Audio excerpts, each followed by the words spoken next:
This rather simple gravestone, now resting on its back in Ashland's Mountain View Cemetery, is that of Dr. David Sisson, one of the region's first medical doctors. Sisson arrived in Ashland with his recent bride Celeste in 1856.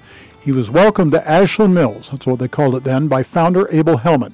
Abel Hellman approached him as a guest at the Ashland boarding house and asked him to stay as a doctor. He enticed him and said, "This would be a good place to practice. We need a doctor here." His story and that of the early Ashland settlement is chronicled in this book by former Ashland historian Kay Atwood. It's called Mill Creek Journal.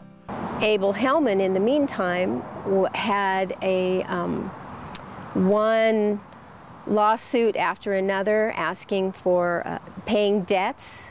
He tried to make a go of both the Ashland boarding house and the Ashland flour mill, and it just never really prospered under his leadership. So while the Sissons were thriving, Hellman was struggling.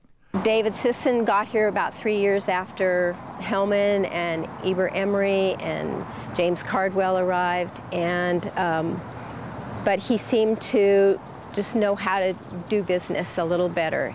Then in the early spring of 1858, someone fired a shot at David Sisson as he went from the boarding house to the creek for water, wounding Sisson in the hand and side. A former California man was accused but fled the area and was never arrested. 10 days later, David and Celeste were awakened one night to see their barn going up in flames, taking everything within it up in fire. 5 days later, Sisson's baby daughter Augusta was born, and then on April 5th, 1858, Sisson was walking towards a spring on Mill Creek when a shot rang out from the hill above. Sisson immediately fell to the ground. 2 men saw Sisson fall and raced to his side just to hear him say, "My God, they've got me this time." Well, he died on the spot. An investigation found evidence of where the shot was fired from and footprints of where the shooter fled up the hill, but no one could say who the gunman was for sure, at least not yet. The Oregon Sentinel newspaper reported that this certainly is one of the most cold-blooded and cowardly assassinations that has ever occurred in this or any other country. It is the duty of all good citizens to aid in ferreting out the perpetrator of the deed.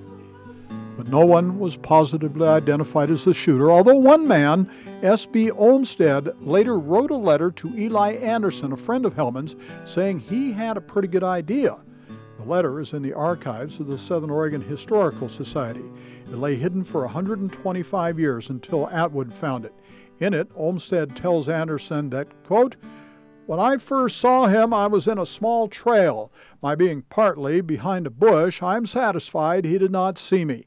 I remained watching him for some time until he was out of sight." Right, and it also says that the man who did it was a resident of Ashland. It wasn't a stranger from California or someplace like that. It was an actual resident from Ashland, a guy that lived there. Wright says while Olmsted was reluctant to name names, it's likely both he and Anderson knew, but never did say, and so nobody was ever charged. Who benefited the most from David Sisson's death? And that person would have to be Abel Hellman. That's based on Kay Atwood's extensive research.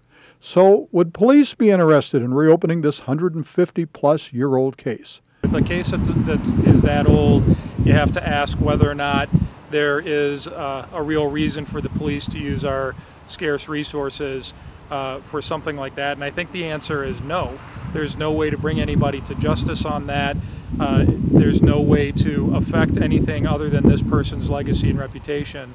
And while I think it would be a really fascinating case for a historian to look at, I can't see why a police department would invest resources in something like that. I think that the Hellman family sort of redeemed themselves afterwards. They have a street named after them, they have a school named after them, and they are considered founding fathers and mothers of this town. It was just a couple weeks ago that it was revealed the location of David Sisson's tombstone. A local family had rescued it from an obscure hiding place about 30 years ago and returned it back to the family, where it's now sitting right near where his widow's grave is also. In Ashland, Ron Brown, Newswatch 12.